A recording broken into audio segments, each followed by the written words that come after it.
Hey Waffle Gang, I do hope you are well. My name is Mark and today we're checking out some more Reddit stories, and if you do love a Reddit story, why not consider hitting a like, subscribe, maybe that notification bell too, and let's crack on with today's first story.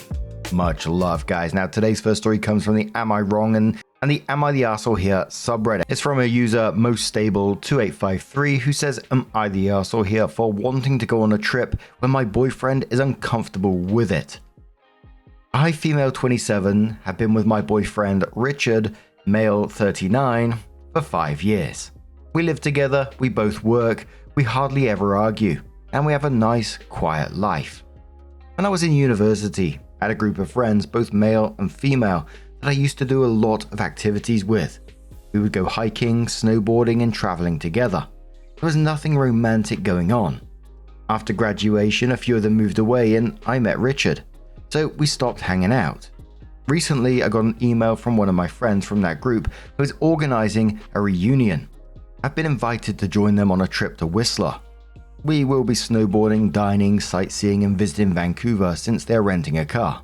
It is a 3-day trip. Richard hates these people, so I knew he'd say no if I asked him to join. I asked anyway, and as expected, he declined. I told him no worries since I anticipated his response and figured I would just go alone.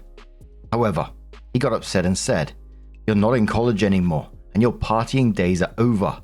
You are not going on a fuck trip with a bunch of drunk frat boys." I showed him the email with the itinerary, but he rolled his eyes and said, "You're all going to end up drunk and fucking. Who are you kidding?" Then he asked if the guys were married and whether their wives were coming. I told him I did not really know and that it did not matter.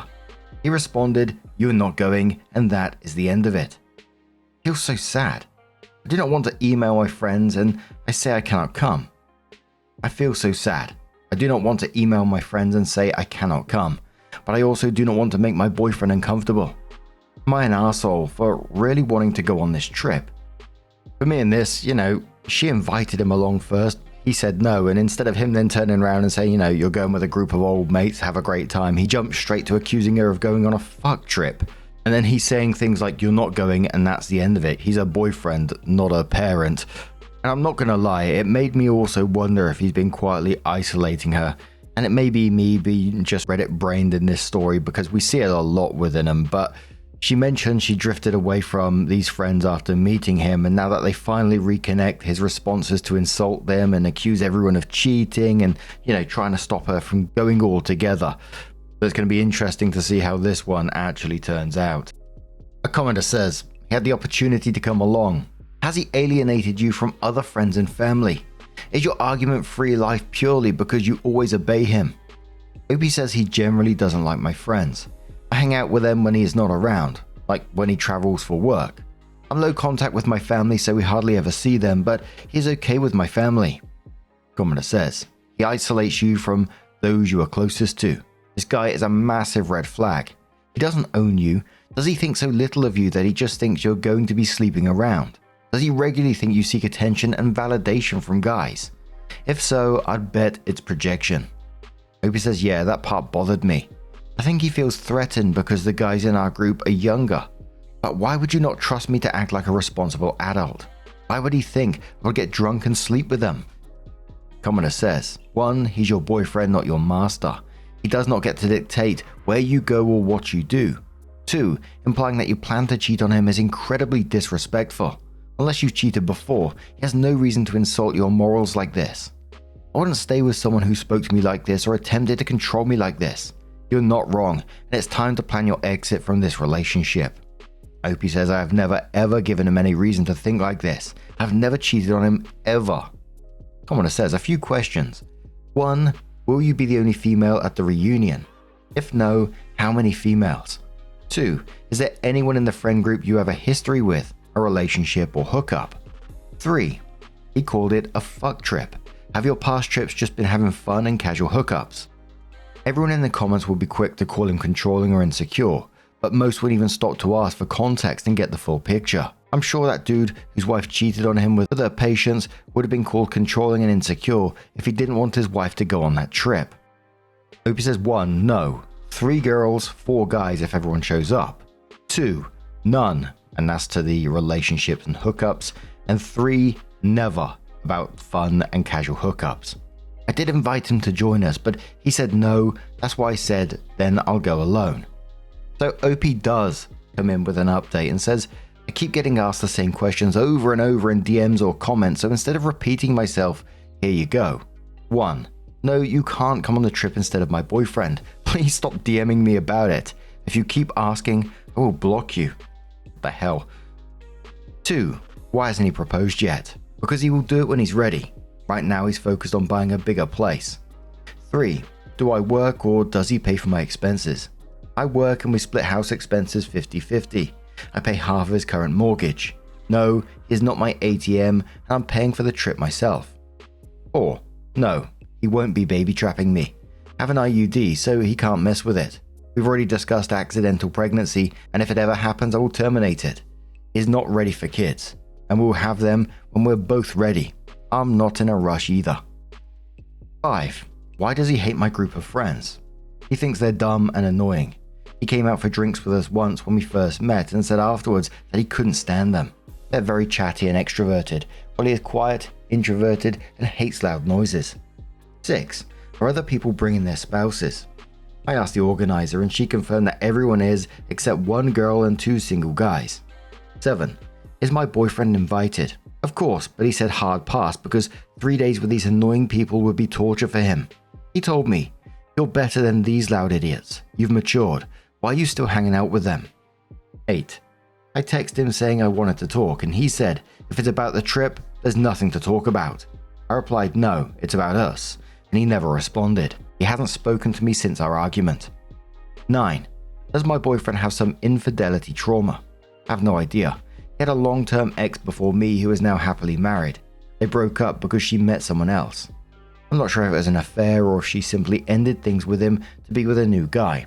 That's all I know. 10. Why am I low contact with my family? I'm low contact with my parents because my dad never stands up for me when my mum verbally abuses me. One example was at their anniversary dinner when my mum made a toast in front of everyone about how they were blessed to have a wonderful son, my brother, and then pushed their luck by having me. She said we should have stopped while we were ahead. When I confronted my dad, he dismissed it as a joke. Later, my mum doubled down saying, the truth hurts. You've been an underachieving disappointment your whole life. Oh, bloody hell. What an absolute scummy thing to say. OP says, no other updates. I'll talk to him later today. At this point, I'm more hurt that he assumed I would cheat. It's not even about the trip anymore. Commenter says to OP another question that should have been asked to begin with. Do you have a sexual history with any of these friends? And OP says, I don't. I only had 1 boyfriend before him. He broke up with me and moved away. I met Richard a few months later. I never hooked up with a friend or had a casual relationship with anyone. OP then comes in with another update and says, Richard and I talked last night. He broke up with me. I told him I was hurt that he assumed I'd cheat on him. He said he was disappointed that I didn't respect his boundary and chose the trip instead. Then he hit me with, I thought you were a mature, smart woman, but you are still a silly, immature little girl. Oh, and apparently I'm not wife material. He also said he wanted me out of his place ASAP, and even threw in a snarky comment. Technically, your name isn't on the deed, you're just a house guest. I could kick you out right now. I was like, wow, after 5 years, you're really kicking me out in a snowstorm. We had over 30 centimeters of snow yesterday. Luckily, my grandma is letting me stay with her until I find a new place. And when my mum finds out, oh, she's going to love this. More material to make fun of me. And yeah, no trip for me. I have packing and apartment hunting to do instead. Commenter says, you should still go on your trip. Take out the valuable things to your grandma's, then go back to get the rest when you are back. OP replies saying, that's what my grandma suggested, but I'm too embarrassed and depressed to even think about going on the trip. Maybe next time. And I know OP is going through absolute hell at the moment dealing with it, but for me, this was a massive bullet dodged because the trip was never really the issue. It was about control. She invited him, he refused. She'd never cheated, never hooked up with anyone in the friend group, and everyone was bringing partners, and he still jumped to straight up calling it a fuck trip and telling her, you're not going, and that's the end of it. And then when OP does push back, suddenly she's not wife material because he can't control her. And I get why OP's reluctant to go on that trip, but I really wish she did. So hopefully when, the dust does settle and she reconnects with those friends, maybe she'd do it. Because something tells me that, she's going to look back on this breakup as the moment she actually got her life back, not the moment she lost it, right? But what do you guys make of this situation? Let us know your thoughts down in the comments below, and let's move on to another story. Now, our next story comes from the Am I the Arsehole Here subreddit and says, Am I the Arsehole Here? I don't want custody of my sister's 3 kids. I, 29 female, have 1 kid, 11 female. My sister, 32, has 3 kids, 11 female, 8 female, 6 female. The oldest is also autistic. About 3 years ago, my sister lost custody of her kids. The girls were split up in the system for a little over a year before our mum, 52 female, got custody 2 years ago. Over the last 2 years, the girls have been really thriving. They're happy, healthy, doing well in school. Recently, my mum got some unexpected health issues that are severely impacting her mobility and energy. There is no cure. She called me last week to ask if I would take the girls so they aren't split up in the system again. My heart sank. I love my nieces.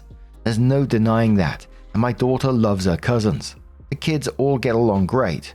They live on the opposite side of the country, but I visit whenever possible. I'm always planning on all sorts of activities and experiences for them and encourage them to pursue the things they love. The oldest loves art, the middle child loves gymnastics, and the youngest loves Pokemon and video games. I plan things we can all do together, and I make sure they each get one-on-one time too. I would die for these girls, but I just don't have the means to care for them full time. My husband and I are considered a low-income family.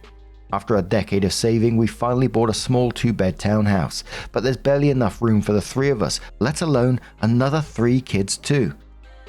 I suggested my mum move closer so I can help more day to day, but she shot that down rather quickly. Her reasons were she didn't want to pull the kids out of their current school, but I guess it's okay if I do. And with her health issues, she didn't want to have to find a new doctor. That one is pretty valid. There's a serious healthcare crisis in my country. Us moving closer to them is not an option. We would both have to find new jobs, and my husband's current job has really good benefits we can't afford to lose. My mum is retired, so the only thing tying her to her current location is a doctor. My heart is breaking. I don't want to lose my nieces to the system again. I love the relationship we have, but I don't see how I could sustainably take on the 3 of them full time. My mum and my sister have been calling me heartless and that I haven't fully thought it through. But I have. I've been thinking about it every day for over 3 years when my sister first lost custody. TLDR, my sister lost custody of her kids 3 years ago. My mum got custody a couple of years ago, but now she has health issues and asked me to care for them instead. I don't think I have the means financially or the space. Edit. Wow. I already can't keep up with the comments, so I'm going to address a couple of questions here.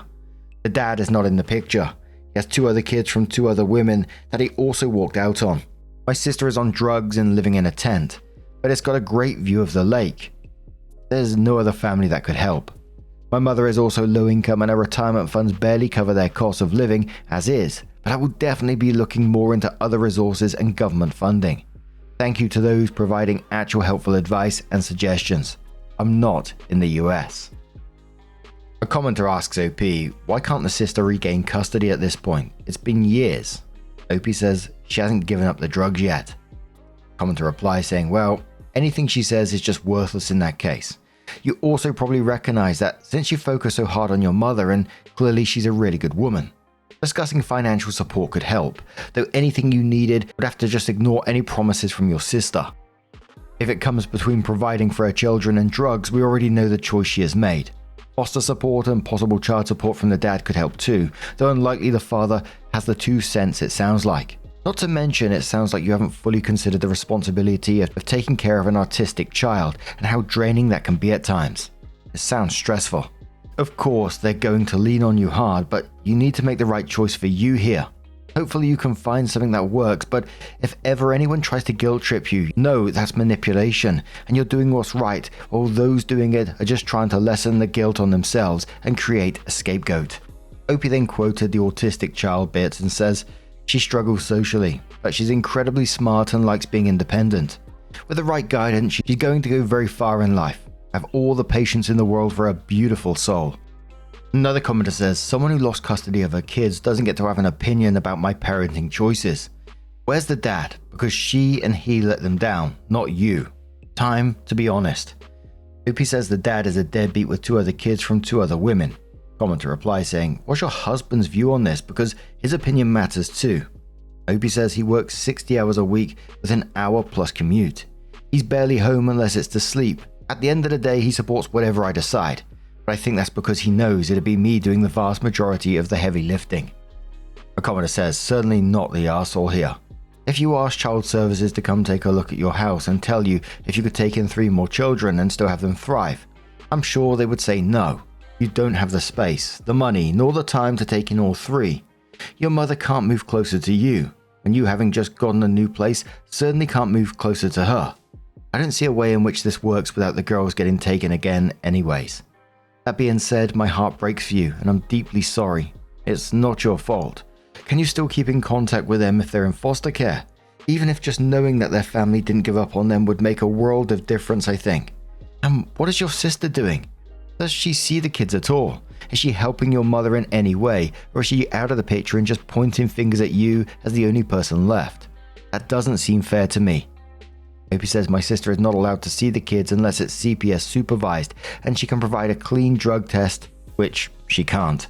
A commenter says, yes, this is what family is for. If my brother were on his deathbed and asked me to take his kids, I'd do it in a heartbeat. And even though I know nothing about being a dad, I'd also happily donate a kidney or a piece of my liver to anyone who asked, even a stranger. In both life and death, we get what we give. Opie replied saying I would happily take them in a heartbeat. But where would they sleep? A closet? Commenter says, not the arsehole. So your daughter would spend her teenage years sharing a room with her 2 female cousins who are highly likely to eventually have behavior problems from their trauma. And the boy cousin would probably be sleeping on the couch, I guess. You can't do this. It would harm your child, and your primary responsibility is to your child and your husband. Your marriage and your daughter would not come through this unscathed. Opie says the kids really do all get along great. Whenever we visit, my nieces say they want to adopt my daughter as their 4th sister. I get where you're coming from with the behavior issues from trauma, but my first instinct when my mum first got custody was to put them in therapy, and she did.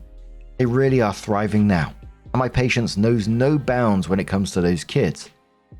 Kip replies saying 4 teenage girls sharing a room for their entire adolescence. Even if conditions were perfect in their upbringing, that would still be fraught with drama. If you're officially fostering them, would you be receiving money for that from the government? Would that enable you to move to a larger place? Maybe you could rent out your condo and rent a bigger place. Opie says, oh, I agree. The 4 kids to 1 room is not feasible. That and the financial aspect are the biggest reasons I'm saying I can't take them in.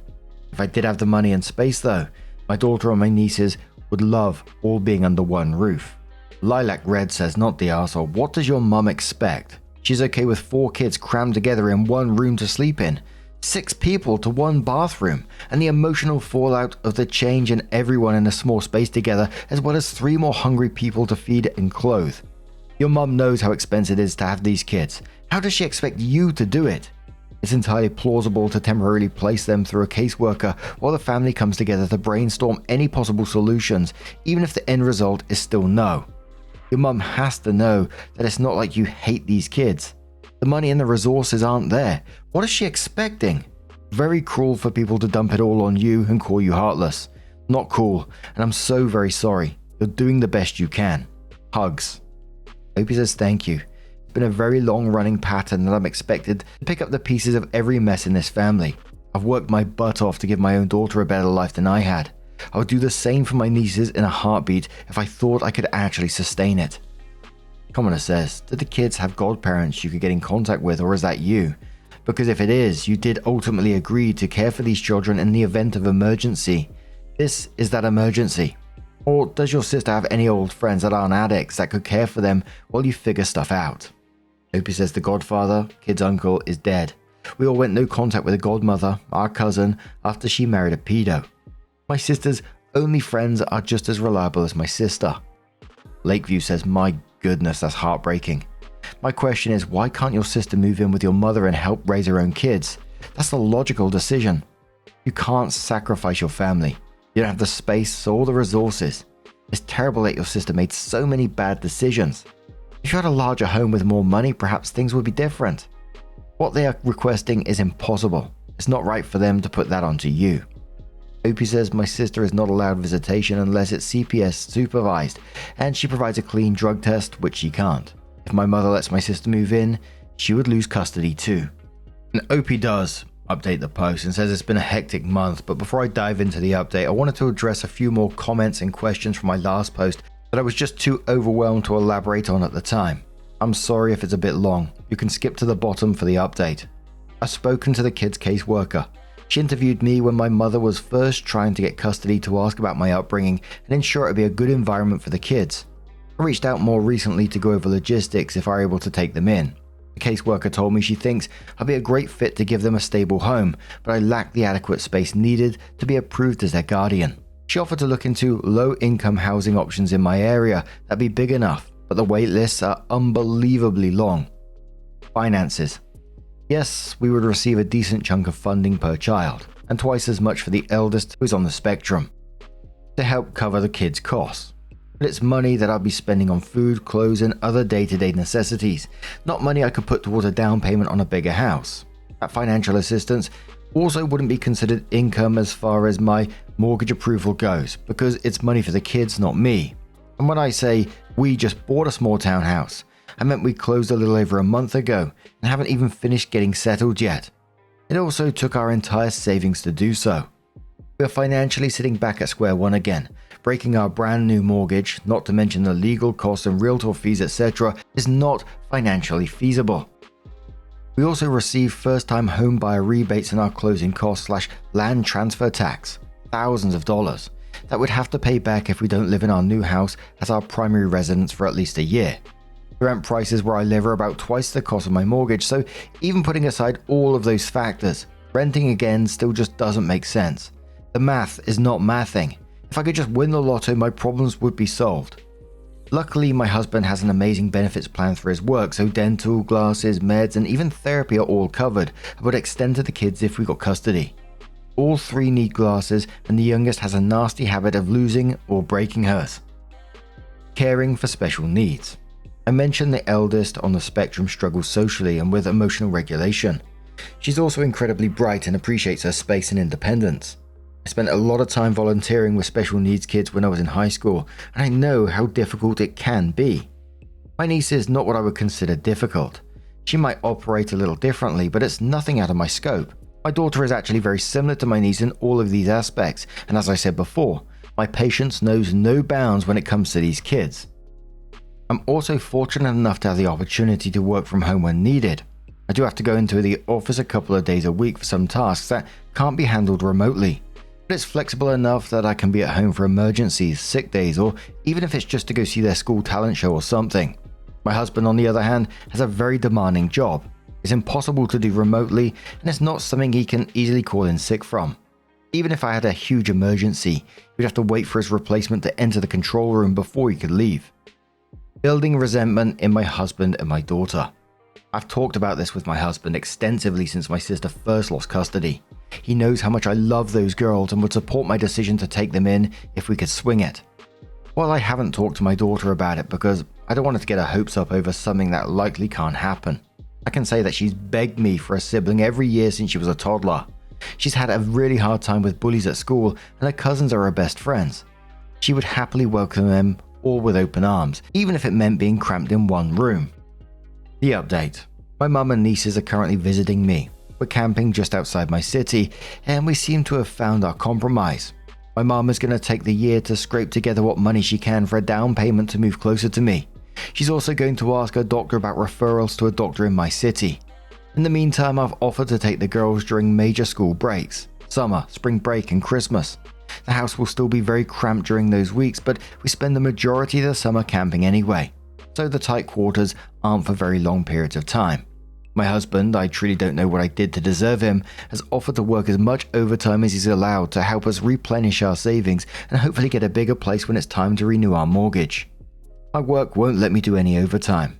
On a totally unrelated note, does anyone have advice or insight on how to get into selling feet pics? Asking for a friend.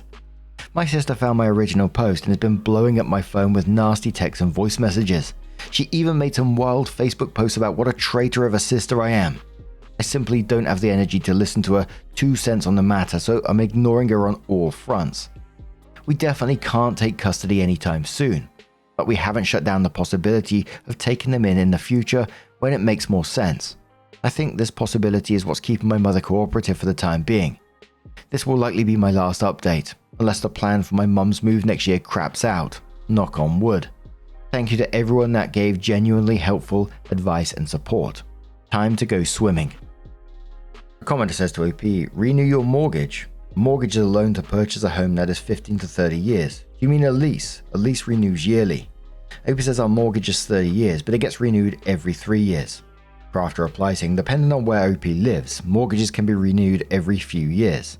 Example, take advantage of better interest rates, switch from fixed to variable, etc. OP says, yes, this is how it works where I live.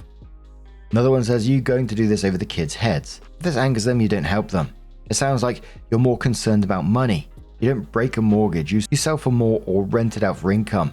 Kids need to know they're more important than money. OP says, I'm not more concerned about money than the kids. Money was the one thing everyone stressed in my original post, so I elaborated here to provide clarity. Yes, money is a big factor, but the anger you sense here is you projecting. Where I live, selling or paying out on your mortgage before the term is up is called breaking the mortgage, and it comes with a very large prepayment penalty fees. As I mentioned in my post, that's not feasible at the moment. Another commenter says, careful about the first time home buyer rebate. Many people found out the hard way it was a loan and they had to pay it back. OP says the FTHB rebate isn't a loan. If they had to pay it back, then they either weren't an FTHB or they didn't live in as their primary residence for at least a year. Some of the comments really rubbed me the wrong way on this one because, I think it's very easy, like I say myself about some of these stories, sitting behind a microphone or behind a keyboard, wherever you are, and basically saying, kids are more important than money when you're not the one trying to figure out where 3 extra children are supposed to sleep. OP wasn't saying they don't want to spend the money on their nieces. They were saying they literally don't have the space or the financial ability and gave every single reason why. She was saying, I don't have the space or financial ability to give them the home that they deserve. And it sounds like OP is incredibly worried, trying her best to work out a situation which is incredibly complicated, and sounds like an absolutely good egg who just wants the best for her nieces. And all I can really do on the back of that is wish them all the best for the future. It sounds like there's been steps taken in a more positive direction, but it's absolutely brutal. And, stories with kids, man, they always really, really get to me. Because they all got their own individual thoughts and feelings, their own fears, all this kind of stuff going on in their minds at the same time. And it's brutal, isn't it? But I really, really do wish them all the best going forward. But now I'm going to turn this one to you guys. What do you guys make of this situation? Let us know your thoughts down in the comments below. Now, just a huge thank you for being here today, getting involved in the story, your love, your support, your time. It always means the absolute world to me. So thank you so much for being here. And hopefully I'm going to see you in the next one. Take care and much love.